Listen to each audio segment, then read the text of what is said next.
성취될 하나님 말씀 다 함께 찾아보겠습니다. 신약성경 빌립보서 4장 1절부터 7절까지입니다. 신약성경 제가 가진 성경 322페이지입니다. 성경 없는 우리 아이들은 뒤에 가져오세요. 뒤에 비치용 있습니다. 비치용 있습니다. 가져오십시오. 빌립보서 4장 1절부터 우리 7절까지 다 함께 읽겠습니다. 그러므로 나의 사랑하고 사모하는 형제들, 나의 기쁨이요 면류관인 사랑하는 자들이 이와 같이 주 안에서 서라. 내가 유아디오를 권하고 순두개를 권하노니 주 안에서 같은 마음을 품으라. 또 참으로 나와 멍에를 같이 한 내게 구하노니 복음에 나와 함께 힘쓰던 저 여인들을 돕고 또한 글레멘드와 그 외에 나의 동역자들을 도우라. 그 이름들이 생명책에 있느니라. 주 안에서 항상 기뻐하라. 내가 다시 말하노니 기뻐하라. 너희 관용을 모든 사람에게 알게 하라. 주께서 가까우시니라. 아무것도 염려하지 말고 다만 모든 일에 기도와 간구로 너희 구할 것을 감사함으로 하나님께 아뢰라. 그리하면 모든 지각에 뛰어난 하나님의 평강이 그리스도 예수 안에서 너희 마음과 생각을 지키시리라. 아멘. 살아계신 주님, 오늘도 주님 앞에, 주님의 말씀 앞에 주님의 음성을 듣고자 우리를 부르셨고 또 부족한 종이지만 이 자리에 세우신 줄 믿습니다. 주님, 성령께서 이끌어 주시고 붙잡아 주시고 말씀하게 하시고 말씀을 듣게 하여 주시옵소서. 우리의 생각, 마음과 영혼이 치유되고 회복되는 시간 되게 하여 주시옵소서. 예수님의 이름으로 감사하며 기도드립니다. 아멘. 오늘 제목 한번 볼까요? 제목은 바로 하나님의 뭐죠? 평강입니다. 제가 어제 또 그 전에 제목을 두 가지로 생각했거든요. 하나님의 평강 이전에 원래 아무것도 염려하지 말고 라고 하려고 했어요. 근데 아무것도 염려하지 말고가 제 마음에 더 왔는데 그러면 답이 아닌 것 같아서 질문인 것으로 끝난 것 같아서 그래 아무것도 염려하지 말고에 대한 답을 그냥 오늘 잡았습니다. 하나님의 평강.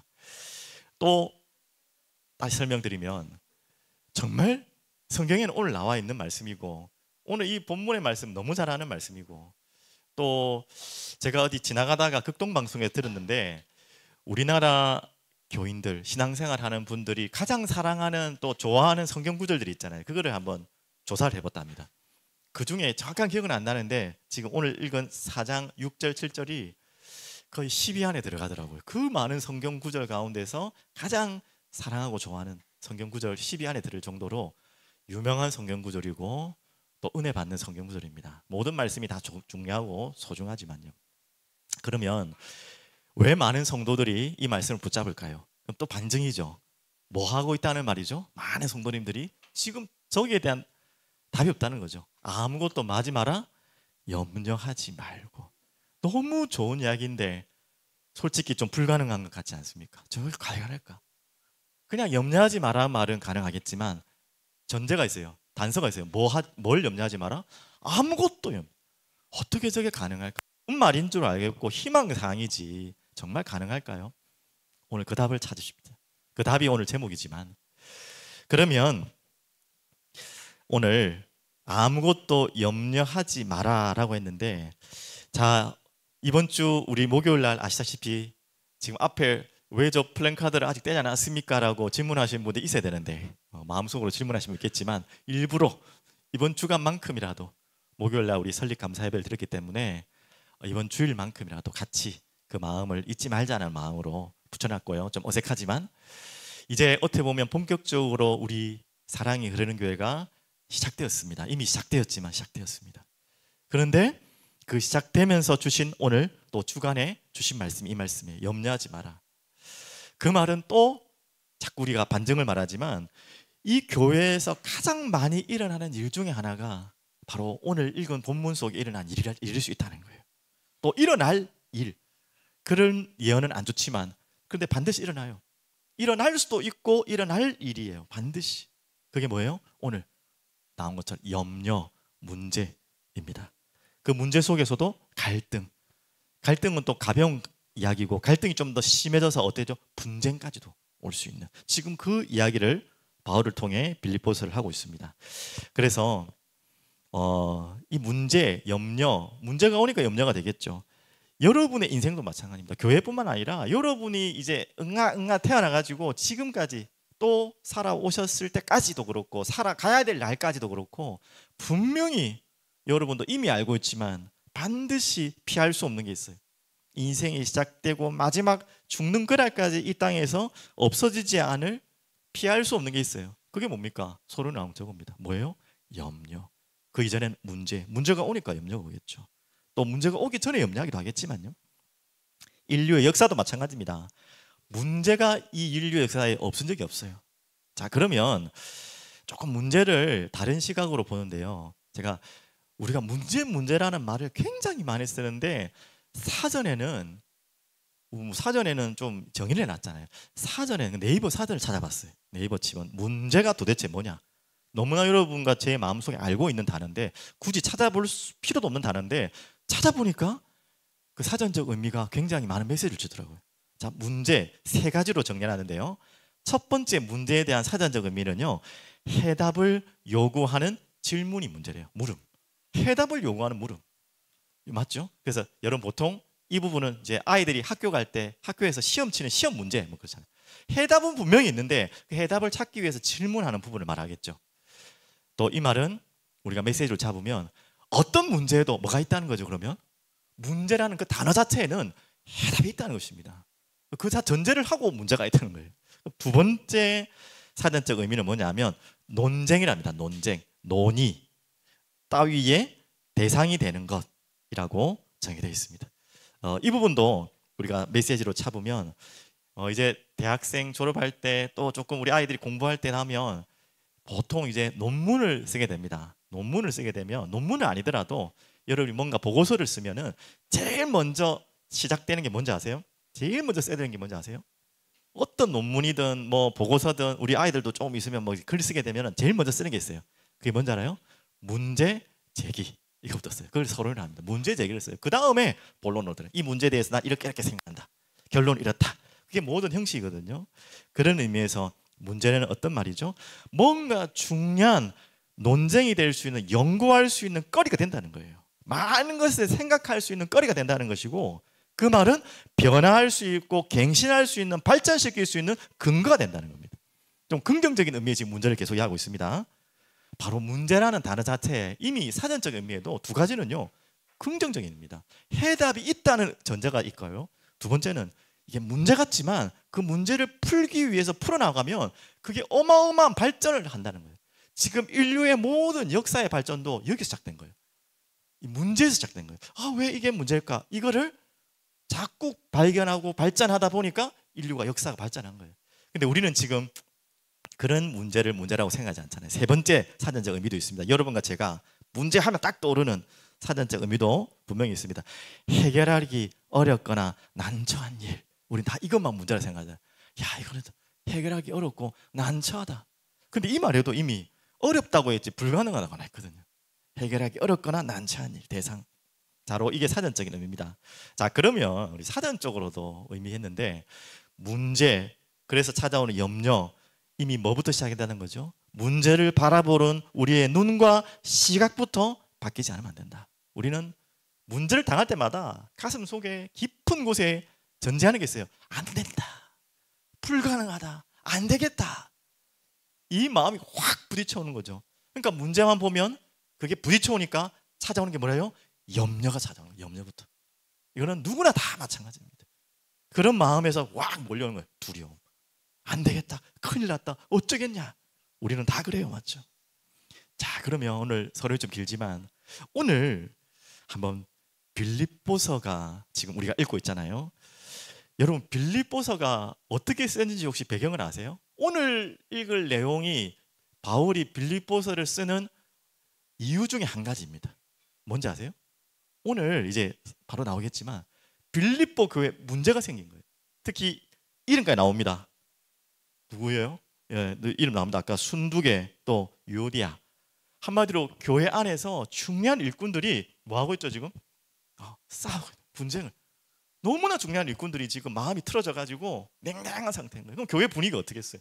가장 일꾼들이 지금 마음이 토라져 가지고 거기에 대한 일도 이것만을 위해 쓴 건 아니지만 이것을 통해서 바울이 이 빌립보 교회에 메시지를 줘야겠다고 쓴 게 빌립보서예요.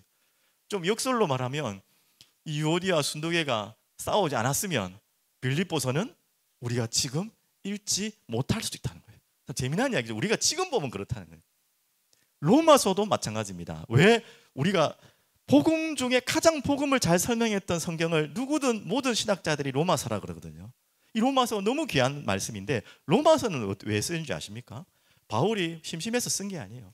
이 로마 교회에 가지 못해서 간절히 가고 싶은 마음인데 가지를 못하니까 어떻게 해요? 글이라도 써야 된다. 근데 왜 간절히 가려고 했냐면 그 로마 교회에 여러 가지 복음 아닌 가짜 이단 사상들, 진리 아닌 율법주의 사상들이 가득 차 있는 거예요. 이 문제를 보고 한탄하는 마음으로 빨리 가야 되는데 가지 못하니까 쓴 성경이 뭐라고요? 로마서. 바울은 몰랐을 거야 아마. 이렇게 중요한 서신이 된지 자기도 몰랐을 거예요. 근데 지금 우리는 이것을 성경이라 보고 있고 이 로마서가 없으면 어쩔 뻔했습니까? 전체 주권 속에는 하나님이 하셨지만 우리 입장에서 아니 그런 지금 로마에 문제가 없었다면 우리는 지금 로마서를 읽을 수가 없어요. 지금 어떻게 문제라고 하는 서론을 하기 위해서 지금 이렇게 한 것입니다. 그래서 우리가 보는 지금 이런 문제 저런 문제를 막연하게 안 좋다 두렵다 없애야 된다고 무조건 생각할 이유가 아니라는 거예요. 자세히 보면은 우리가 다 해석할 수 없는 어마어마한 게 있다는 것입니다. 그 전제 안에서 오늘 이제 답을 찾아가겠습니다. 그러면 자, 제일 첫 번째입니다. 방금 나 설명했죠. 지금 빌립보 교회에 어떤 문제가 있었다고요? 자, 다시 한번 보면 2절을 한번 볼까요? 성경 다 펴고 있죠. 2절 다 같이 한번 볼게요. 내가 유오디아를 권하고 순두계를 권하노니 주 안에서 같은 마음을 품으라. 어제 우리 목요일에도 이 말씀이 좀 나왔는데 유오디아 우리 루디아라고도 많은 학자들이 합니다. 하지만 정확한 것은 아무도 모릅니다. 루디아가 유오디아인지 그럴 거라는 추측은 충분히 합리적이지만 누군지를 몰라요. 확실한 거는 방금 말했듯이 유오디아 순두계는 이 빌립보 교회의 주축 멤버고 없어서는 안 되는 소중한 사람들이에요. 나빠서 지금 글을 기록한 게 아니에요. 하지만 잠시 지금 마음이 지금 불편한 상태가 있는 거예요. 그래서 거기에 대한 답을 바울이 하나님 말씀을 전달한 내용이 뭐라고요? 주 안에서 같은 마음을 품어라. 자, 우리가 교회가 이제 시작되었어요.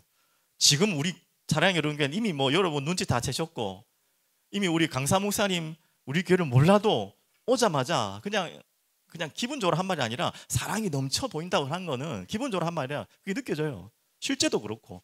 그런데 이건 시작이고요. 제가 분명히 예언 아닌 예언을 하지만 반드시 우리 교회가 걸어가는 길에는 이런 갈등 오게 돼 있습니다. 안 올 수가 없어요.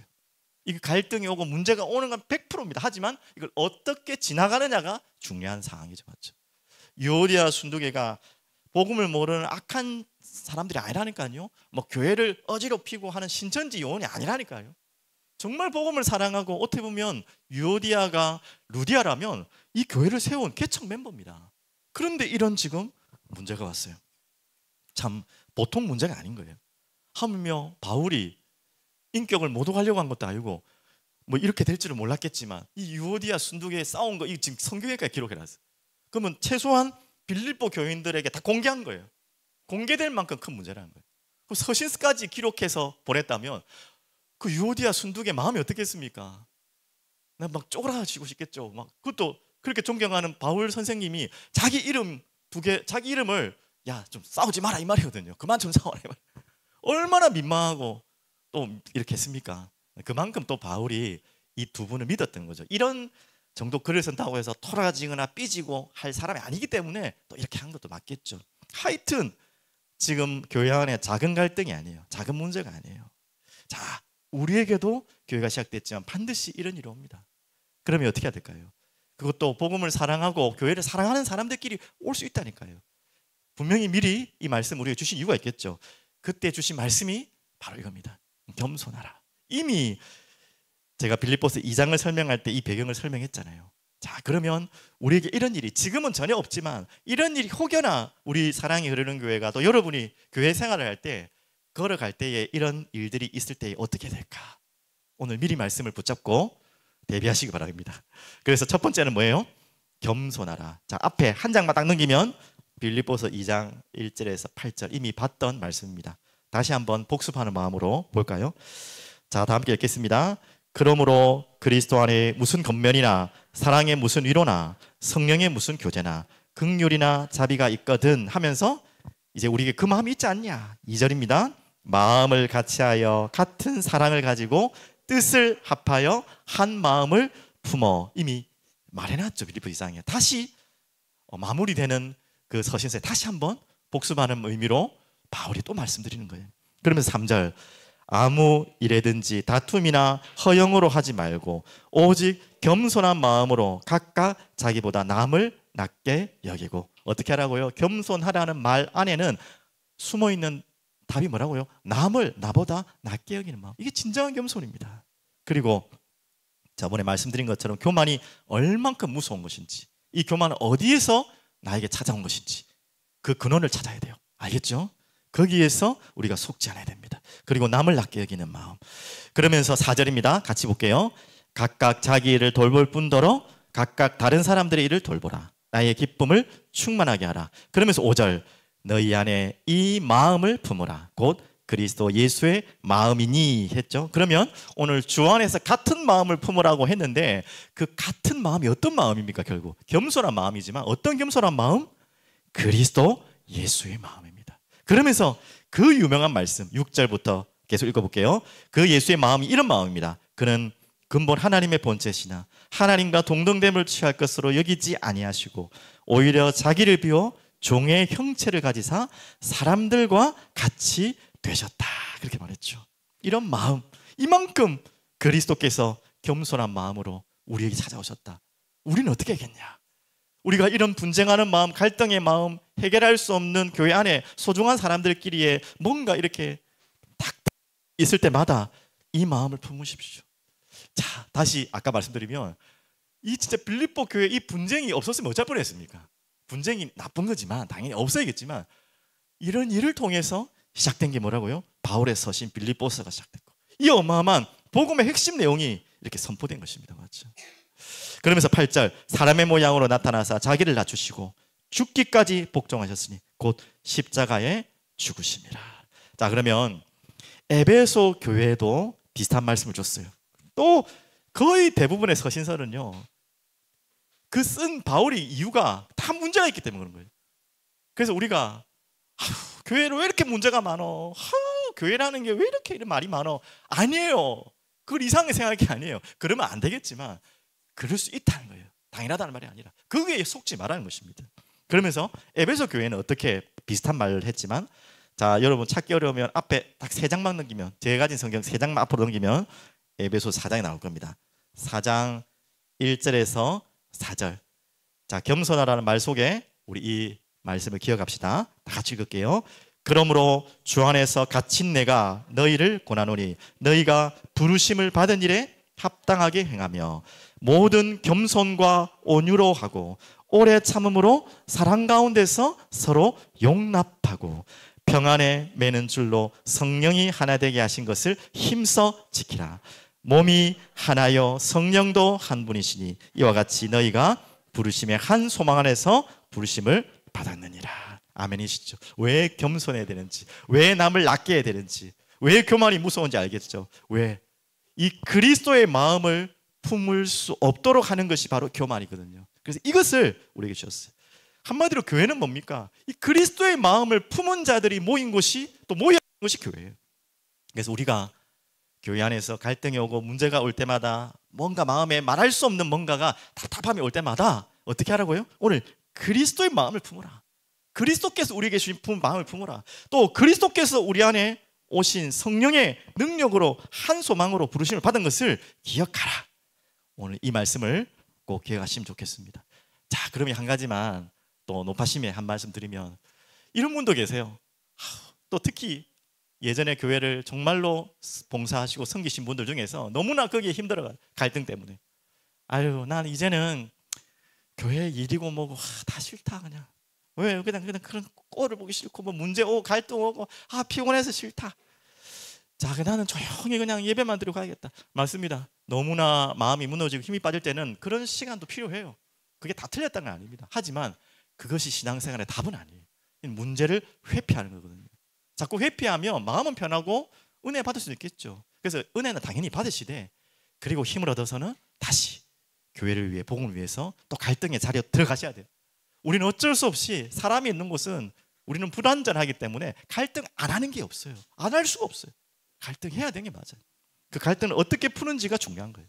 그래서 문제를 피하면 편하지만 절대 뭘 할 수 없죠? 잘하진 않아요. 신앙이 잘하잖아요.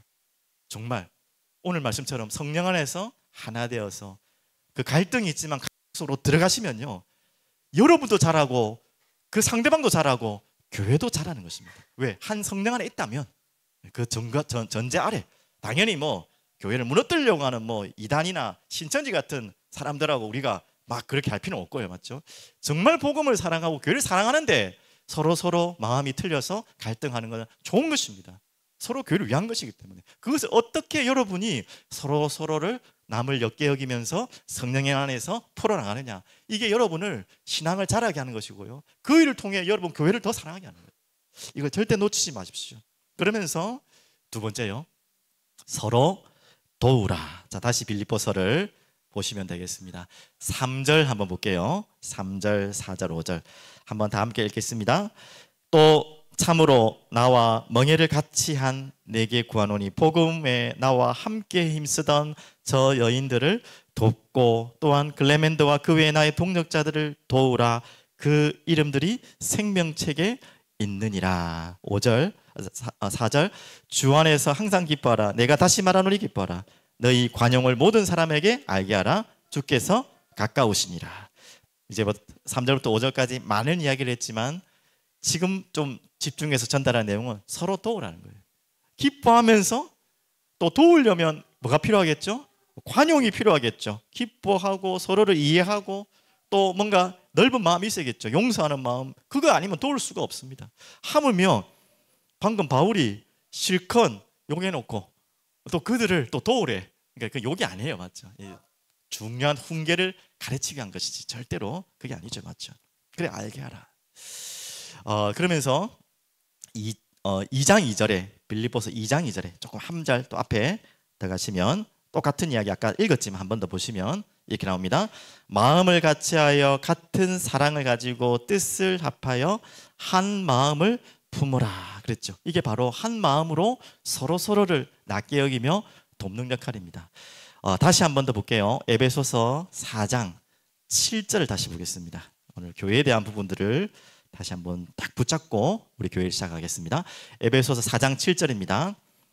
자, 교회가 어떤 곳인지, 서로 돕는다는 말이 무슨 말인지 다 함께 볼게요. 4장 7절입니다. 우리 각 사람에게 그리스도의 선물의 분량대로 은혜를 주셨나니 그러므로 이 길을 그가 위로 올라가실 때에 서로 잡혔던 자들을 사로잡으시려고 사람들에게 선물 줬다 하였도다. 조금 넘어가세요. 12절 13절 보겠습니다. 이는 성도를 온전하게 하여 봉사의 일을 하게 하며 그리스도의 몸을 세우려 하심이라. 우리가 다 하나님의 아들을 믿는 것과 아는 일에 하나가 되어 온전한 사람을 이루어 그리스도의 장성한 분량이 충만한 데까지 이르리니. 그래서 교회는요, 갈등 속에서 서로 돕는 거예요. 갈등이 없으려고 하면 그건 교회가 아닙니다. 갈등은 분명히 있는데 그 속에서 돕는 거예요. 왜? 우린 지체이기 때문에. 손은 발을 돕는 거고요, 또 손발은 우리 몸을 돕는 거고요, 손은 또 입을 돕고, 다 우리 몸은요 유기적으로 돕도록 돼 있어요. 그걸 은사로 표현한 거죠. 각자 여러분들에게 하나님이 주신 달란트, 은사가 다 달라요. 하나님은 그것을 통해서, 각자 다른 달란트와 은사를 통해서 하나님은 뭘 하시는 거죠? 그리스도의 한 몸을 세워가는 거예요. 그 한 몸이 서로 돕지 않으면 그 몸은 큰일 납니다. 세워지지가 않아요. 오늘 여기에 대해서 여러분이 알아야 돼요. 그래서 기뻐하는 마음으로. 근데 돕는데 분명히 돕다 보면은 좀 마음 상할 일이 있거든요. 나만 이래야 되나 싶을 때 있고요. 또 내만 뭐 이러나, 좀 나는 이렇게 도왔는데 그 상대방이 또 나를 이렇게 안 도운 것 같고, 나는 많이 뭔가를 한 것 같은데 저 사람은 그거에 비해서 너무 뭐 작게 한 것 같고, 이런 서운한 마음도 있잖아요. 그런 마음 다 버리고 관용을 가지고 기뻐하는 마음으로 서로 도우라. 자, 이 정도 되면 한 가지 질문하셔야 되는데요. 뒤에 보면요. 다시 빌립보서 4장을 보면 이 모든 분들이 뭐예요? 생명책에 몇 절입니까? 있느니라. 몇 절입니까? 3절에 보시면 말미에 보면 그 외에 나의 동역자를 도우라. 왜? 그 이름이 생명책에 있느니라. 자, 또 도와야 될 이유. 이 땅에서만의 우리는, 여러분 한번 옆에 보십시오. 얼굴 한번 자세히 보십시오. 예, 가족들은 매일 보니까 말고 가끔씩 보는 고인들 한번 자세히 보십시오. 예. 자, 이 얼굴을 교회에서만 보고 이 땅에서만 볼 분들이 아니에요. 어디까지 가야 되죠, 여러분은? 예. 천국 가서도 거기서는 영원히 볼 사람, 영원히 볼 사람. 자, 이럴 때 참 안타까운 질문을 하고 있더라고요. 누군가 우스갯소리겠지만, 야, 나 저 사람 꼴 보기 싫어가지고 천국 가기 싫다. 뭐 그런 사람 있으십니까? 여기서야 안 보면 되잖아요. 교회에서 잠시 보고 보면 되는데, 와, 천국 가면 영원히 봐야 되는데 이거 어쩌겠냐. 근데 저 사람 보기 싫어 천국 가는 것 좀 생각해 봐야겠다. 우스갯소리지만 그럴듯한 이야기 같아요. 그럴듯한 고민 되겠죠. 그런데 미리 말씀드리면 그런 걱정 안 하셔도 됩니다. 지금 이 자리에서의 모습은 여러분이 성화되는 과정이니 불완전한 모습이니까 정말 같이 옆에 신앙생활 하는데도 우리는 전혀 없지만 그런 분들이 있을 수 있다는 거예요. 하지만 천국 가면 이미 우리는 완성된 모습으로 갑니다. 그 과거의 모습이 아니니까 일단 걱정하지 마시고, 또 하나는 또 여러 가지 신학자들마다 의견이 있지만 우리의 이 모습 그대로 또 가는 것이 아닙니다. 아버지, 딸, 엄마, 아빠 이런 관계가 알아나 볼 수 있겠지만 그대로 가는 것이 아닙니다. 그럼 복잡해지는 거잖아요. 그런 맞죠? 그런 관계가 아니에요. 그러니까 새로운 관계로 가는 거예요. 그래서 그거는 걱정하지 마시고, 하여튼 여러분과 저는요 영원히 볼 사람입니다. 뭐 당연히 우리 교회 돌아가실 때까지 안 계신 분이 더 많겠지만 또 이사도 가실 수 있겠고 뭐 변동이 있겠지만 어쨌든지 간에 여러분과 저는요 영원히 천국에서 영원히 볼 사람이에요. 그러면 오늘 이 말이 보통 지나갈 말이 아니죠, 맞죠? 이런 마음으로 여러분 주 안에서 어떤 마음을 품으라? 같은 마음을 품으라. 자, 그러면 방금은 우리의 어떻게 보면 교회적인 부분을 이야기했어요. 교회 안에서의 갈등들, 교회 안에서 찾아올 수 있는 많은 문제들. 지금 빌립보에도 그거거든요. 근데 이제는 교회 안의 문제만이 문제가 아니잖아요. 그 이전의 문제가 있잖아요. 또 이 교회 안의 문제가 갈등들이 오는 이유는 또 어떻게 보면 지금 말하려고 하는 이 개인의 문제가 크기 때문에 교회 안의 갈등으로 커질 수도 있거든요. 그러면 더 우선적으로 우리가 개인적으로 아까도 말씀드렸지만 아무것도 염려하지 말고에 대한 답을 찾아야겠죠. 자, 이 답을 찾겠습니다. 그러려면 답은 이미 나왔습니다. 마음과 생각을 지키심이라. 자주 말씀드리죠. 하루에 우리가 생각하는 숫자를 계산한다면 몇 가지 생각한다는지 아십니까? 대략 평균적으로 다 안에 이제 하도 많이 들어가 5만 가지. 아유, 5만 가지 생각을 다 한다. 그 말이 근거 없는 말이 아니라 대략 그렇답니다. 하루에 여러분이 눈 떴다 감을 때까지 5만 가지 정도 생각하는데, 숫자로 5만. 그만큼 많은 생각이 있어요. 그 가운데 염려는 얼마나 많겠습니까? 그건 절반 이상이라고 봐요, 저는. 5만 가지 중에서 거의 절반 정도는 최소한 염려가 다 차지하는 것 같아요. 이거 얼마나 우리에게는 큰일입니까? 지나가 버리면 되는데 그걸 염려를 딱 붙들고 있는 거예요. 대부분 좀 이렇게 정신적으로 문제가 오거나 어려운 분들은 염려는 하지만 어디까지 오냐면 특히 일어난 일 말고 일어나지 않을 일을요 일어날 것 같이 고민하고 염려하는 거예요. 그게 가장 큰 문제. 그게 진짜 일어날 것처럼 막 지금 오늘 막 그러니까 막 잡히는 거죠. 또 이미 지나간 일을, 이미 다 없어진 일을 계속 또 그것이 반복해서 올 것 같이, 그게 또 미래로 연결되겠죠, 맞죠? 이런 일들이 우리 마음을, 생각을 속이니까 염려에 사로잡히는 것입니다. 그래서 이런 부분들은 우리 잠언서에 너무나 귀한 마음을 지키는, 생각을 지키는 말씀들이 있는데 제가 우리 수요나 금요일 때 다시 한번 정리해드리고요. 그러면 답입니다. 자, 이 마음과 생각을 그러면 여러분이 어떻게 지킬 것인가? 이 염려에서 어떻게 지킬 것인가? 날마다 찾아오는, 하루에도 5만 가지 중에 절반 이상이라면 죽을 때까지 우리는 얼마나 많은 염려와 생각 속에 잡혀 있겠습니까? 자, 그러면 이 답입니다. 답은 오늘 제목이었죠. 무엇을 찾아야 된다고요? 하나님의 평강. 7절입니다. 너무나 여러분 좋아하시는 말씀이죠. 7절 다 함께 읽겠습니다. 그리하면 모든 지각에 뛰어난 뭐가요? 하나님의 평강이 그리스도 예수 안에서 너희 마음과 생각을 지키시리라. 자, 오늘 이 답입니다. 오늘 내 마음과 생각을 어떻게 지킬 수 있냐? 내 그런 생각 안 해야지. 긍정적으로 마음 먹어야지. 여러분 많은 분들이 그렇게 도와줄 겁니다. 아이고 걱정하지 마. 그게 뭐가 문제야. 괜찮아. 뭐 쓸데없는 걱정 다 안 해.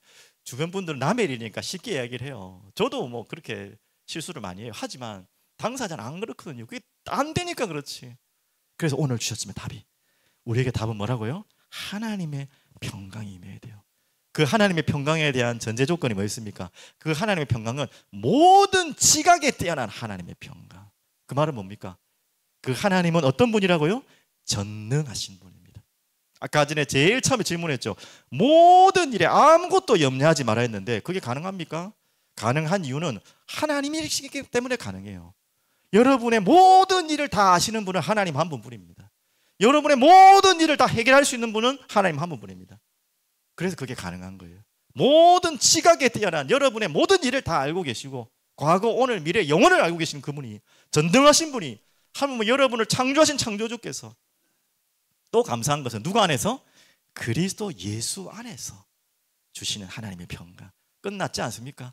창조주 하나님이 여러분 모든 것을 아시고 그리스도 예수 안에서, 그 그리스도 예수께서 이미 여러분이 죄 지었던 그로 인한 모든 형벌을 담당하셨어요. 부활하셨어요. 승리하셨어요. 맞죠? 그 그리스도 안에서 찾아오는 게 뭐예요? 하나님의 평강. 오늘 맞습니까? 여러분 이걸 찾아야 돼요. 이걸 찾는 여러분 되시기 바랍니다. 그럼 어떻게 찾아라 말입니까? 답은 알겠는데 그래서 답을 저 거꾸로 올라갑니다. 6절. 자, 같이 읽겠습니다. 아무것도 염려하지 말고, 자, 여기에 대한 답입니다. 다만 모든 일에 기도와 간구로 너희 구할 것을 감사함으로 하나님께 아뢰라. 자, 한마디로 내 마음과 생각을 지켜야 되는데 그 지킬 수 있는 답은 누가 주시는 평강? 하나님이 주시는 평강. 그리스도 예수 안에서 모든 지각에 뛰어난 그분께서 주시는 힘이 아니면 우리는 못 이겨요. 그 마음과 생각을 못 지켜요. 그러면 어떻게, 그러면 그 하나님의 평강이 내게 오도록 할 것인가? 라는 질문에 대한 답입니다. 어떻게 하라고요? 하나님께 아뢰라. 아뢰라는 말은 뭡니까? 신뢰하고 믿고 다 맡기라는 거예요. 다 던지라는 거예요. 쉽게 말하면 속된 말로. 여러분 번지점프 해본 분 있습니까? 나 번지점프 좋아한다. 나 간이 콩알만 하시네 다들 진짜. 할 수 있다 그러면 나 번지점프 하라면 할 수 있겠다. 그래. 의외로 간이 작으시네요. 저는 솔직히 잘 못하겠어요. 겁이 너무 많아가지고 못하겠고. 근데 번지점프를 하잖아요. 근데 얼마나 저는 그분들 볼 때마다 용감한 분인지 몰라요. 자기의 목숨을 어디에다 맡기는 거죠? 쉽게 말하면 줄 하나에, 조금 더 좁은 의미로 줄 가운데서 고리, 줄도 줄이지만 그 고리 하나에 맡기는 거예요. 그 고리 하나가 풀려버리면 어떻게 돼요? 줄이 끊어지면 어떻게 돼요? 어떻게 믿고 그걸 맡겨요? 저는 대단한 분이라고 봅니다. 당연히 줄이 튼튼하겠죠. 고리가 튼튼하겠지만 저는 못 믿겠어요. 100에 하나라도, 1000에 하나라도, 만에 하나라도 줄이 끊어질 수는 있잖아. 고리가 이렇게 팍 풀릴 수 있잖아. 그런데 그걸 믿고 맡기고 뛰어낸다니까. 이상하지 않습니까? 제가 왜 얘기를 하냐면 그거는 믿고 맡기는데 하나님께 못 맡겨요. 그거 하나는 그렇게 믿는데, 또 하나 더 쉬운 거, 나 비행기 타봤다. 반대로 얘기해, 비행기 안 타봤다. 비행기 좀 타보십시오. 농담이고요. 그것도 마찬가지입니다. 여러분 비행기를 어떻게 탑니까? 비행기 떨어지면 어떻게 하려고? 어떻게 비행기 그 어마어마한 높은 곳에, 보통 위에 올라가도 무서운데 진짜 비행기에서 땅을 보면요 아파트도 안 보여요. 더 높이 올라가면 구름 위에 올라밖에. 근데 어떻게 여러분 마음을 다 맡기고 하물며 돈까지 줘가면서 돈도 엄청 주잖아. 그 비행기를 타십니까? 저는 참 대단한 사람. 아니 비행기에도 여러분 몸을 맡기고 돈도 맡기면서 돈도 줘가면서 타는데 그 뭔 능력을 그렇게 믿는데 비행기 능력을 믿고 여러분 하는 거 아닙니까? 비행기 능력을 믿으니까 그 타는 거 아닙니까? 훨씬 내가 차로 가는 것보다, 걸어서 가는 것보다 빨리 가는 것을 믿고 안전한 것을 믿고 비행기를 타잖아요. 아무 의심 없이. 가끔씩 불안하긴 하지만 그래도 다 맡기잖아요. 근데 우리는 하나님께 안 맡겨요. 오늘 그런 의미로 좀 무식한 이야기처럼 보이지만 여러분 잘 아십시오. 하물며 우리가 하나님께 안 맡깁니까? 우리가 예수를 믿는데도 하나님께 안 맡기고, 안 맡긴다는 말은 아뢰지를 않고 있거든요. 여러분 이런 생각으로 하신다면 여러분 많은 생각을 하시는 것입니다. 그래서 이 하나님께 아뢰라는 말은 결국 기도하라는 말이고 간구하라는 말인데요, 우리에게 하나님 주신 이름 예수 이름으로 기도하라는 말이잖아요. 그 예수 이름으로 우리 기도할 때 일어나는 일이 무엇입니까? 우리의 영원한 숙제죠. 기도는 보물입니다. 하나님 우리에게 주신 영원한 보물이에요. 하나님 우리에게 맡긴 영원한 무기예요. 또 구원으로 가는 통로이기도 합니다. 우리가 영접 기도를 가볍게 생각하는 거 아닙니다. 하지 말라는 게 아니에요. 바로 예수님을 그리스도로 고백하는 기도가 바로 또 구원을 이루어가는 통로가 또 기도입니다. 이만큼 어마어마한 중요해요. 또 축복입니다. 우리 신분이 정체성입니다. 끝도 없습니다. 기도는 아무것도 염려하지 말고 모든 일에 감사함으로 하나님께 아뢰라. 그래서 우리가 어떤 염려 속에 있더라도 감사하고 기도할 수 있는 이유가 바로 이거예요. 우리에게 주신 영원한 하나님께 아뢰 수 있는 축복을 가진 자이기 때문에, 그리고 맡길 수 있는 신분이기 때문에, 맡겨버리면 그분이 완벽하게 다 처리하실 분이기 때문에, 내 뜻대로가 아니라 하나님 뜻대로. 그래서 감사함으로 아뢰는 것입니다. 공수표 던지는 거 아닙니다. 한번 해봐라 그냥 뭐 될 수도 있다. 아니에요. 완벽한 수표입니다. 그래서 믿음은 바로 완전히 맡기는 거예요. 아까 번지점프 이야기한 것처럼 믿음이라는 원어가 저도 잊어버렸는데 의미가 어떤 의미냐면, 지금 주일학교면 제가 가겠는데 대회라서 못 하겠는데, 한 아이가 딱 있으면요, 자 손을 한번 딱 모으시고 이렇게 눈을 한번 딱 감고, 자 뒤로 한번 누울 수 있겠습니까? 그대로 무릎 꿇지 말고 뒤로 누울 수 있겠습니까? 당연히 뒤에 아무도 없으면 안 눕지. 여러분 뒤에 누가 서 있으면 여러분 그렇게 할 수 있겠습니까? 이렇게 누울 수 있겠습니까? 누가? 하나님 말고. 하나님 믿으면 안 돼. 거기서는 하나님이 큰일 난다. 그 말이 아니고 아버지나 어머니가 있어. 정말 믿을 만한, 또 나보다는 내 무게를 받쳐줄 수 있는, 힘도 없는, 아무리 나를 사랑하지만 국빈이가 돼 서 있으면 나는 못 눕겠어. 맞죠?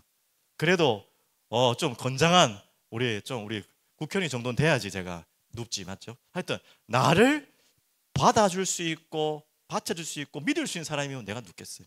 그것을 가지고 믿으면 한다. 그냥 눈을 감고 완전히 맡기는 거예요. 여러분 하나님께 그렇게 하시면 돼요. 아까 전에 우리 하나님이란 중요한 답을 했지. 맞아요. 사람들에게 그렇게 믿고 맡기란 말이 아니라 하나님께 완전히 내 모든 걸 그냥 완전히 그냥 다 맡겨버립시오. 이것만큼 행복하고 쉽고 간단한 게 없어요. 문제가 크면 클수록, 작다고 또 무시하지 마시고, 작다고 이거 작으니까 내가 또 해야겠다, 그것도 큰 문제고요. 여러분이 어떤 문제든지 다 맡기고 염려하지 말고 맡기십시오. 이 기도의 빌드업 축구에서 많이 쓰잖아요. 빌드업, 점점 이렇게 만들어 간다는 의미잖아요. 몰아간다는 의미잖아요. 여러분 기도를 그럼 어떻게 하시겠습니까? 아까 전에 제가 좀 비유를 했지만, 어떻게 번지 점프를 합니까? 어떻게 비행기를 탑니까? 라고 여러분 질문했지만, 그렇게 타는 이유가 뭔지 아세요? 처음부터 그러지 않았을 거예요. 처음부터 비행기를 다 타지 않았을 거예요. 타는 사람들 보고, 번지 점프 하는 걸 보고, 그게 데이터베이스가 자꾸 쌓이니까 괜찮네? 이거 안 죽네? 안전하네? 그게 쌓이니까 어느 날 나도 편안하게 비행기를 타고 번지 점프를 하는 것입니다. 여러분 기도도 어떻게 보면 그럴 수 몰라요. 처음에는 이거 해가고 되겠나, 하나님께 맡기라고 하지만 이게 안 맡겨져요. 솔직히 그냥 어쩔 수 없이 하지만, 그런데 아까 비행기를 자꾸 타보면 비행기 하나도 안 무섭듯이 번지 점프 자꾸 해보면요, 이게 불안하지 않아요. 안전하다는 걸 믿으니까. 근데 그거하고도 비교할 수 없어요. 그래도 비행기는 떨어질 수 있거든요. 그래도 번지 점프 떨어질 수 있거든요. 하지만 하나님께는 그런 염려가 필요 없어요. 처음에는 잘 안 되더라도 의심하면서라도 자꾸 맡기세요. 여러분이 맡기세요. 빌드업을 하세요. 그러면서 문제가 올 때 겸손하게 맡기시고, 또 여러분의 실수가 있다면 회개로 맡기시고, 또 나아가시고, 하나님의 능력 속으로, 역사 속으로, 잡힌 바 된 그것 속으로, 위에서 부르신 그 부르심의 상 속으로 여러분이 자꾸 빌드업 들어가면요, 어느 날 신뢰가 다 맡겨도 되는 분이었구나, 내가 왜 이렇게 열심히 했지. 그 시간이 필요합니다. 하루아침에 되진 않아요. 그래서 여러분 자꾸 처음에는 안 믿어지더라도 자꾸 맡기세요. 하나하나. 그 속에서 완전히 맡기는 그 은혜가 여러분에게 시작될 줄 믿습니다. 자, 그러면 마지막 결론으로 말씀드리겠습니다. 자, 이 답을 가진 여러분을 하나님은 어떻게 부르셨냐. 자, 오늘 성경 구절이 좀 순서대로 안 하고 있습니다. 4장 1절 중요한 구절인데 제가 읽었죠. 다 한번 읽을게요. 빌립보서 4장 1절입니다. 그러므로 나의 사랑하고 사모하는 형제들, 나의 기쁨이요 면류가 아닌 사랑하는 자들아, 이와 같이 주 안에서 서라. 주 안에서 서라.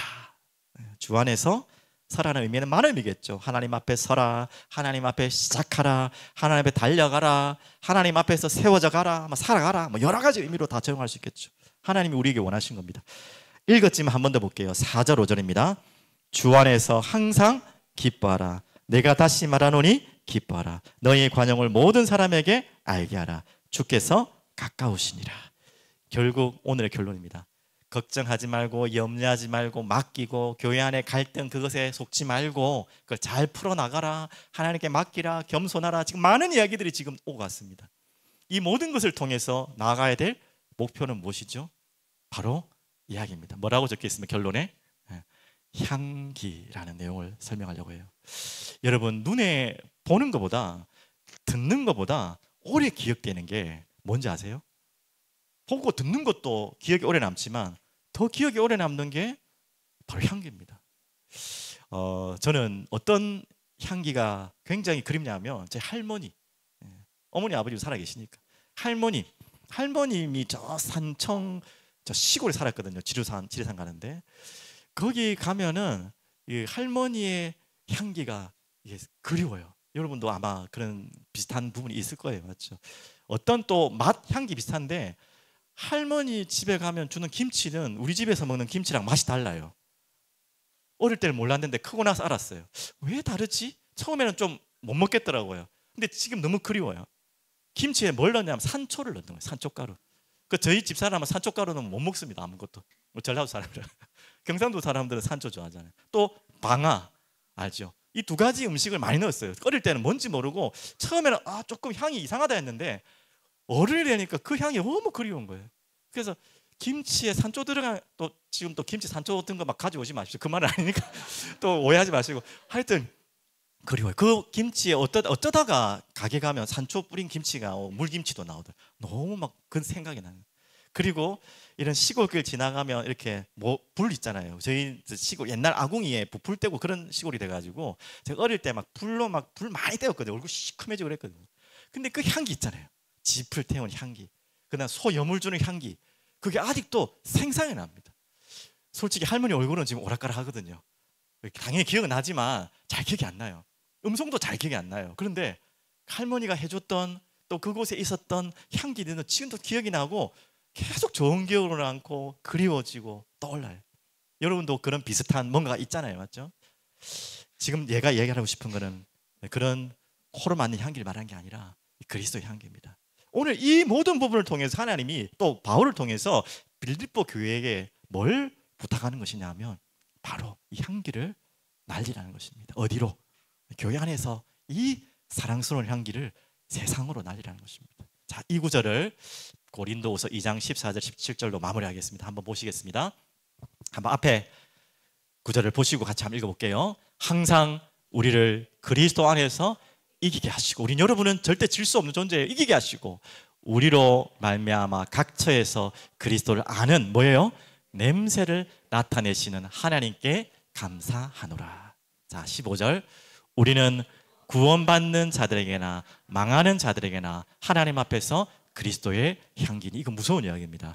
구원받는 자에게는 생명의 향기 뒤에 나오지만요, 구원받지 못한 자들에게는 심판의 향기. 한마디로 여러분과 저를 지금 이 부분은 저 부분은 목회자에게 제한돼서 하는 말씀이지만 여러분 만인 제사장이기 때문에 여러분과 제가 이렇게 중요한 향기를 나타낸 사람이에요.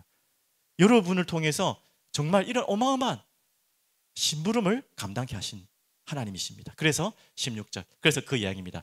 이 사람에게는 사망으로부터 사망에 이르는 냄새요, 저 사람에게는 생명으로부터 생명에 이르는 냄새라. 누가 이 일을 감당하리요? 누가 감당하겠습니까? 납니다 해봅시다. 누가 이 일을 감당하리요? 납니다 좀 이상하네. 아멘 하겠습니다. 누가 이 일을 감당하리요? 안 하시는 분들은 차근차근 하시면 되겠습니다. 여러분에게 하나님 감당케 하신 거예요. 그래서 주의도 주셨어요. 17절은 주의의 말씀입니다. 좀 안 좋은 이야기인데 한번 볼게요. 우리는 수많은 사람들처럼 하나님의 말씀을 혼잡하게 하지 아니하고 곧 순전함으로 하나님께 받은 것 같이 하나님 앞에서 그리스도 안에서 말하노라. 우리 교회가 여러분이 할 일입니다. 지금 교회가 갈등 속에 잡혀있을 시간이 없다는 거예요. 갈등을 잘 뛰어넘어야지. 교회가 지금 여러분 개인이 염려 속에 사로잡혀 있을 그럴 존재가 아니라는 것입니다. 하나님은 여러분을 통해서 세상에 이 향기를 나타내 사망에 끌려가는 그들을 생명으로 끌고 올 향기를 나타낼 자로 부르셨다는 거예요. 그런데 주의해야 될 것, 지금 굉장히 완곡한 편인데 새 번역을 제가 읽어드릴게요. 이게 무슨 말이냐? 17절 세 번역을 읽으면 이렇습니다. 많은 사람들은 하나님의 말씀을 팔아서 먹고 사는 장사꾼이 되었습니다. 지금 세 번역이면 제가 지금 하는 거 아닙니다. 그대로 표준 세 번역 이렇게 나와 있어요. 지금 쉽게 푸는 거예요. 많은 사람들은 하나님의 말씀을 팔아서 먹고 사는 장사꾼이 되었습니다. 그런 향기를 날리면 되겠습니까? 목회자가, 우리 성도가. 절대 그런 분 없겠죠? 그리고 읽어드리겠습니다. 우리는 그렇지 않습니다. 우리는 하나님께서 보내신 사람답게 진실한 마음으로 하나님께서 보시는 앞에서 그리스도 안에서 말합니다. 오늘 그런 그리스도의 향기를 날리는 귀한 일꾼으로 빌립보 교회 일꾼과 같이 여러분 하나님 부르신 줄 믿습니다. 기도합니다. 살아계신 주님, 감사와 찬양을 드립니다. 오늘 우리에게 주신 말씀처럼 이 빌립보 교회에 허락하신 말씀, 또 우리 사랑이 흐르는 교회가 시작되는 중요한 시간표에 허락하신 말씀을 믿습니다. 이 말씀을 믿고 하나님 정말 서로 사랑하고 겸손하며 그리스도의 마음을 품으며 함께 교회를 세워나가게 하시고, 우리 개인 또한 염려와 걱정에 사로잡히는 인생이 아니라 모든 것을 하나님께 아뢰고 맡기는, 그래서 그리스도의 향기를 세상에 날리는 그런 인생으로 우리를 사용하여 주시옵소서. 감사드리며 살아계신 예수 그리스도 이름으로 기도합니다. 아멘.